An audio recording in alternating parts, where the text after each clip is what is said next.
You guys said it couldn't be done. You thought leather work couldn't be fun. The time has come. Today we're making leather crafting YouTube history. We are doing the first ever leather crafter project tier list.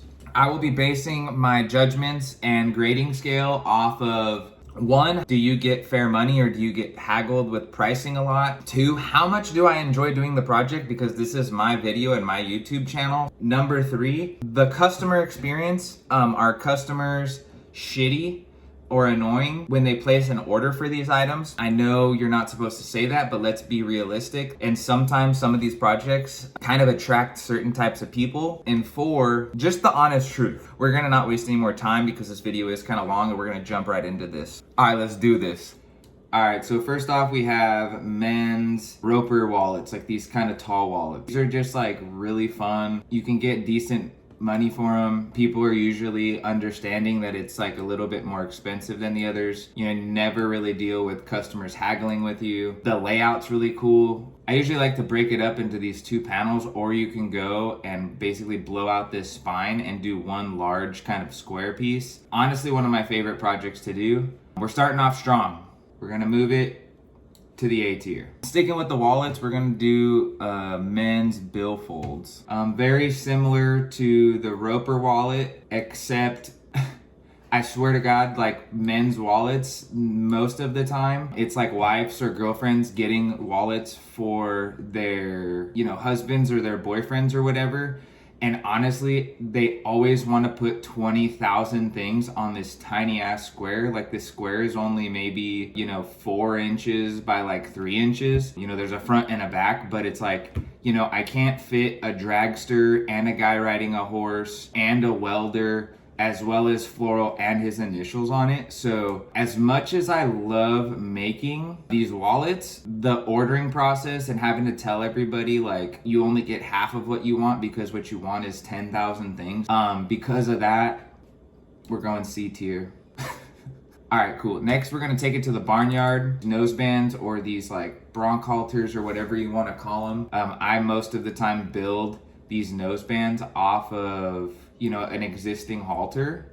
Sometimes we do the cheek pieces, like this one has the cheek pieces to match. I gotta say, I kind of like doing these things. They're a lot of fun, and there's so many of these like noseband companies that'll make you custom nosebands for your horse. A lot of the times the artwork really sucks, or it's just like a name. So whenever people seem to order, they're usually pretty psyched because we do something a little more intricate like this. I usually try and talk people out of, doing a big name across the nose right here because it's just corny. It's like, do you really need a name tag for your horse or do you want a really sick ass halter? So like, let's think of an idea that kind of represents either, your horse or whatever. But like I did a noseband for a horse named Smoothie and we did a bunch of just like fruits and stuff. And that was sick. So you could do them kind of fast. People usually don't complain about pricing. Honestly, solid A, maybe S, but I think we're too early in this process to give something up to an S. Let's channel some of the gifted haters. So this this is representative of all the oddball pieces that have really no place in a category. Like this is basically all the random custom stuff that I get hired to do. This is just quote unquote oddball pieces. Like for example, this is a mouse pad. I do all kinds of stuff. Like I'll do a rig for a firefighter or some super oddball piece of equipment or just random shit. The problem with these is that they're really fun, but it's always these things that you're never really familiar with. So it's like, I don't know how to attack a firefighter harness without sitting there and like getting all these measurements. And then by the end of it, you're like fingers crossed that you don't mess anything up. A mouse pad, it's like, I can do a mouse pad, it's easy, but like, what the hell when am I ever gonna get another order for a mouse pad? And like, is this mouse pad big enough? Is it gonna roll good? Is it gonna get caught on this tooling here? Like, I don't know. If you want me to do it, I'll make it, but I'm probably never gonna make one of these again. So there's always this huge gamble of, is this gonna be correct? And am I ever gonna do this again? And for that, we're going D tier. Too much stress, too much worry that something's gonna get messed up. We're going with rifle slings next. Very fun, pretty cool. I do like doing them. The main gripe I have about rifle slings is that like everybody always wants me to do deers, which is cool, but it's like, you know, out of all the rifle slings that I've done, I swear to God, 3/4 of them have had deers on them, which I understand, but animals are super hard, especially like a deer where you don't really see it in person too much. They're just kind of tricky. I like doing them, but there's a lot of what ifs, and I don't really care for doing, you know, 1,000 deers all the time. And they're hard to lay out. This one's actually laid out pretty cool. I'm not gonna lie, this might be one of my favorite, this is probably my favorite rifle sling ever. Like I like how the deer's kind of hoofs and stuff are here, but it's really awkward. You know, there's like some mountains here, which is kind of hard to artistically communicate. I'm not gonna lie, I kind of thought I was gonna have rifle slings lower, but you know, solid. We're going B tier. Okay, cool. So since we're doing like random straps, guitar straps. Now, guitar straps and rifle slings are basically the same project, except the way that they attach to the thing. Like a guitar strap is gonna have this little hole here and a hole down at the bottom to, you know, clip onto the guitar, where a rifle sling's gonna have like a little clip. Everything I said about the rifle slings, except the, you know, the fact that I have to always do deers. Guitar straps are usually a little bit more fun. We usually have a little bit more freedom, but almost kind of same thing where, you know, a lot of store-bought guitar straps are really lightweight. So doing some really good deep tooling, you're gonna need like a deep, you know, a big, thick, sturdy piece of leather. And I always worry that, you know, my customers are gonna be pissed that the leather is too thick and the strap is too heavy, especially when you're making something for like an acoustic guitar. I gotta say, I like guitar straps. I thought I was going to put guitar straps higher than rifle slings, but I think they're neck and neck. I think they're equally tied. All right, I think it's time. We'll talk about the elephant in the room, the most iconic leather project of all time. Custom leather belts. Let me just do this. Undisputed, no contest. If you're a leather crafter and you don't like doing leather belts, there's literally something wrong with you. Leather belts are the shit. Some people don't like doing them because they're hard to work on and they're small, and it's like, bruh, leather tooling is small. Like, it's not like it's any smaller. Straight up leather belts, they literally probably are like half of my business. I owe everything to these belts. Without doing leather belts, I wouldn't be in business, period. They've carried me through every moment and time period of my business. They're super cool. People wear them every single day. There's tons of room for customization. Leather belts, undisputed, God tier. Can I change this? Oh, hell yeah.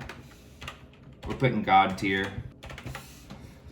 All right, I think we need a little bit of a palate cleanser after that one. Next, we have dog collars. Okay, dog collars are really easy. See how they're basically leather belts? All I'm gonna say about dog collars is I swear to God, 99.999% of people who inquire about dog collars are like, is there like any way, or are you capable of making a collar for a dog? And I'm like, dude, it's just a mini belt, man. Like, yes, I can make a dog collar. Like, you see all the shit I can make, and you're concerned whether my technical capabilities facilitate me being able to make a dog collar. To the dungeon. I don't even want to talk about this shit anymore. Like, I don't even dislike doing dog collars. It's the fact that it's the lack of confidence that people have in placing an order for a dog collar that I can pull off making a dog collar. It's like, dude, it's the easiest shit that I make. Let's stay negative here. Knife sheaths, hate them. The fitment is always weird if I don't have the knife. How am I supposed to make this crazy buck knife here, or whatever, Bowie knife, without the knife in hand? So when you're 2,000 miles away and you want me to make a super custom knife sheath that hangs at a certain angle, and I'm just getting worked up, dude. And even then, when the knife is in hand, they're still not fun to make. To the dungeon.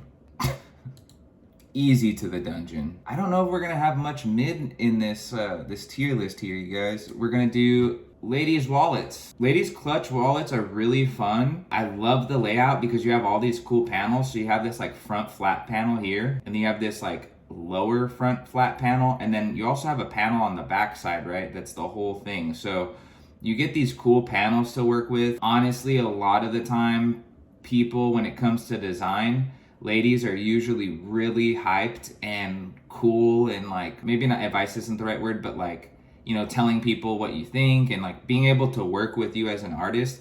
If they come up with a bunch of crazy ass ideas, like, you know, trying to tone them down, they're usually pretty receptive of that. They're pretty solid money too. The only negative thing I can say about ladies like clutch wallets is a lot of times they want like all this crazy ass stuff on the inside, like zipper pockets, ID slots, and yada yada yada. And it's like, it's hard to explain to people sometimes that like interiors usually are the things that go the fastest because these factory shops use paper thin leather. So you can have the trade-off. You could have a paper thin interior that falls apart like a store-bought one, which is exactly the opposite reason of why you're here at my shop. Or you can have a solid sturdy built one with the interior that's kind of minimalist but still gets the job done. Honestly, A tier. People who order ladies' wallets have galaxy brains. Okay, this is wedding stuff right here. Whether it's bouquet wraps, garters, you know, shoes. It depends on the kind of wedding stuff. Like, I love doing bouquet wraps and garters and stuff like that, like cake toppers. That stuff's really fun, but like doing shoes kind of sucks. One thing that I do really like about wedding stuff, you know, like nobody wants to put like a guy working on electrical power lines and also a cowboy roping something, you know, on wedding stuff. So wedding stuff is nice. It's like really simple, really pretty, really elegant. It's not busy. Like, there's a lot of creative freedom when it comes to making something just simple and clean. That mixed with the fact that people for weddings usually order multiple things at once, end up dropping a good chunk of change because they get 2 or 3 things for the wedding. God tier. This next one, picture frames. I really like doing picture frames. They're really fun. I love the oddball shape and layout of things. I do quite a bit of picture frames, honestly. It is such a weird large piece, plus we have to account for the frame. I don't think people get too crazy. Also, like, the main highlight of the center is the most important thing. So, you know, we usually don't go too crazy with the outside. Kind of same concept with the wedding stuff. So with that being said, picture frames, decent moneymaker. A tier. I'm gonna have to readjust this A tier. It's too heavy. Oh, I got one right here. This is gonna be polarizing. Truck console covers. I love making these. They're super fun. They are a good moneymaker. People are usually pretty open with their design and very willing to work with you on like creative give and take and open for suggestions. I love making these, but simply for the fact everybody and their mom wants a D. Loftus. Everybody knows him now as the Dusty Hide. D. Loftus, legend, one of the greatest leather crafters to ever live. Basically, everybody wants one of his console covers, but can't afford it because he charges like $1,500. So then they hit up everybody else and then basically just price shop. And then when I hit them for, you know, $600-700, or I mean, even when I hit people for $500, they basically get offended. And it's like, dude, you can't even buy just a straight up replacement for your center console for like less than $150 from some factory direct bullshit. So now you want me to not only rewrap your center console, but you want me to do a day and a half's worth of tooling and paint work, and then you get pissed when I hit you for $500-600 strictly based off of customer interaction to the dungeon.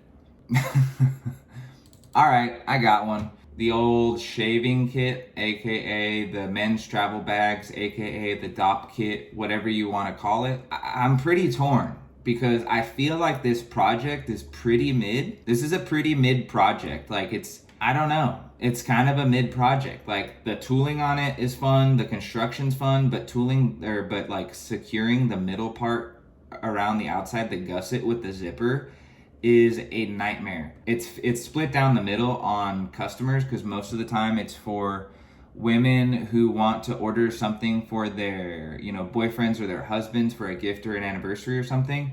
So it's a mixed bag when it comes to like, people are pretty open, but then sometimes people are kind of super specific. I'm not gonna lie, I really like doing them, but I'm gonna just be real. It's a mid project. It's mid. Sorry, you guys. I like them, but like as much as I like them, I like being honest with myself and the world. So, okay, you know what I'm gonna do? I'm gonna change this tier list. This is what we're gonna do. We're gonna call this upper mid, and then we're gonna call this lower mid, and then we're gonna move this guy here. Then we're gonna change this to the dungeon. We're gonna move to the dungeon right here. And then this one we're gonna do banish to the shadow realm. Okay, so we don't have many left. We're going with the graduation topper. Taking the custom leather world by storm in the past couple years, everybody and their mom and their little nieces and their little nephews got to have custom leather graduation toppers. I like doing these things. They're fun as hell. It's very strange. This weird kind of diamond shape kind of allows for some weird, funky flows, pretty much, I guess you could put.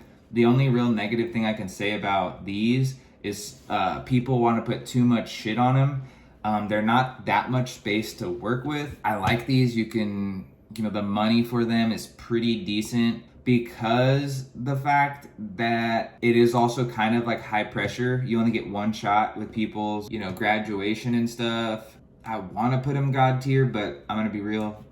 They're A tier. Good money maker. There's a season for them too, so you don't have to do them all the time. We only have 4 things left. Let's do custom Vans or custom shoes. Actually, son of a bitch. I don't think I can add stuff to this list. Okay, well, mixed feelings about custom shoes, depending on the shoe. When it comes to shoes in particular, or Vans in particular, I'm not gonna lie, I hate I hate what a lot of craftsmen do with Vans, the weird shape that they have that's just like this weird bullshit logo. There's one guy particular who's TikTok famous, and I'm not gonna mention his name. He does these Vans that they're just basically like these just ovals that come right here. And then he'll just do like a single shitty rudimentary sunflower and then a second shitty rudimentary sunflower, and somehow this dude gets like fucking $800 for him because he's TikTok famous, and it pisses me off. Quite frankly, I think a lot of crafters that aren't very good kind of everybody else over because they can just shit out very simple shitty ones and charge like alright pricing. For example, like a set of Vans that I make, like this will probably cost you like $325. They'll take me maybe 5-6 hours or so to make, and I put a ton of time into them. But then you have these people who will charge $225, but then only spend an hour on them. So I almost can't even hate the player, I gotta hate the game. So maybe I'm just playing the wrong game. Custom Vans, I'm a fan. I like doing them, but because the pond is a little poisoned, if you will, I fucking really hate to do it, but I'm gonna have to put upper mid. The other project I really wish I remembered to put on here would have been custom Hey Dudes. I would have put those straight lower mid all day. Custom Hey Dudes are not that fun to make, and the amount of effort that goes into making sure custom Hey Dudes fit well and don't look super dumb. And then you also have like a tiny space to work with. Plus the shoelaces go over top of like 2/3 of the design. I might even put custom Hey Dudes to the dungeon. So maybe in the final verdict, when this is over, we'll see what I have to say about it. Okay, custom saddle and tack repair is what I'm labeling this one as. Gotta be honest, before I even make any comments, banish this to the shadow realm. Doing saddle repair and cleanings and stuff is pretty good. There's good money, but when it comes to repairing any kind of tack whatsoever, it is the worst thing ever. I literally just stop doing it. People will come and bring you a 10-15 year old project that is clearly disintegrated and been absolutely neglected, and then want you to fix it for $10 and put this dirty shit in your machines. You know, let's say hypothetically this repair is going to cost $75. You can just go out and buy a brand new one for $100. It's like, I don't understand why you can't just spend the extra $25, because quite frankly, where I repair it is going to be the strong part of the project. And then everything else is going to be 10, 15, 20 years old and still in terrible shape. And everything else is going to be, you know, disintegrated. So why don't you just spend an extra $25 to like get all that extra time out of a piece? So that plus the fact that just nobody ever takes care of their tack the way that they should. So it's always just shrunken and shriveled up. There's high stress because, you know, that same repair, let's say, if it comes in and the project's so brittle and fucked up that you mess it up because of how messed up the project is, then you owe somebody a brand new, you know, piece. I get hives working on saddles like half the time to the Shadow Realm. I'm done talking about it. I don't want to sound any more negative than I have to be. This is what I like to call the books category. Binders, portfolios, legal pads, Bible covers, stuff like that. Not much I can say about it other than God tier.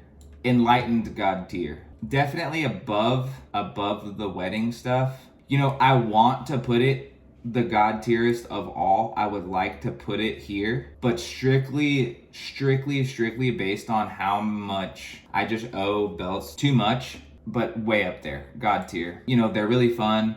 People usually let you kind of take the reins a little bit when it comes to creativity. They're huge, they're sprawling, you can do so much with the design. You know, you can ball out of control and put something on the spine here. Super dope. This is a really old piece that I did. This is like probably within like my first year of working or doing tooling and custom leather work. So it's a little rough around the edges. Like, you don't have to leave your fucking hate comments. I understand there's a wobble right here, but I only knew how to use a sewing machine for like 6 months. So whatever. Anyways, books are hella fun. They're good money. They're kind of easy. Honestly, it's just usually a big ass rectangle. Side is just a couple pockets.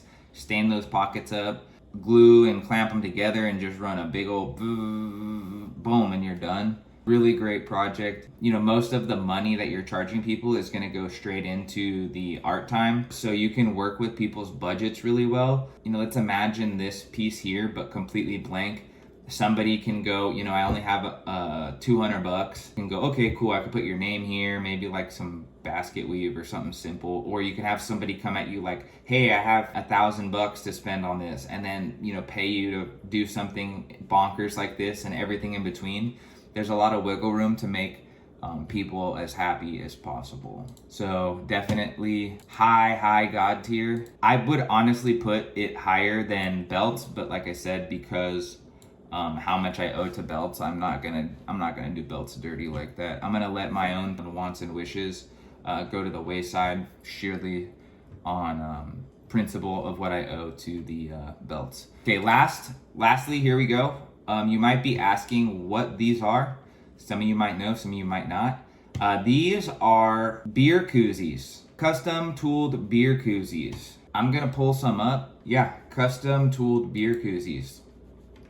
Quite frankly, this project should not exist. To be super honest, it needs to kind of, the problem with the beer koozie is that, oh shit, how do I put it back?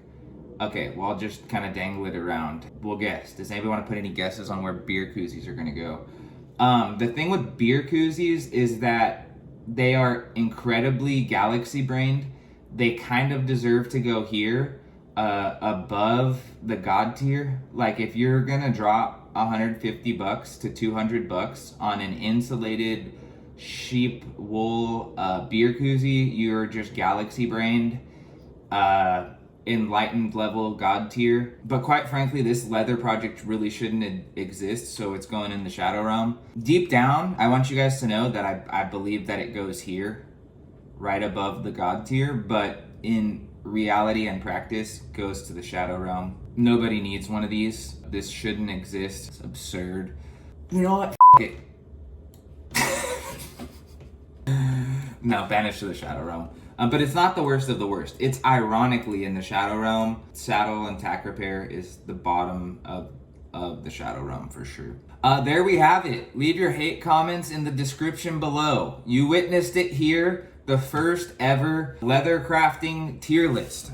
You're welcome for the education. This is the amount of enjoyment you're gonna have through the process, whether it's making it, whether it's through the money, whether it's the stress, whatever it might be. But there you have it. Thank you guys for watching history. The YouTube leather game just changed forever.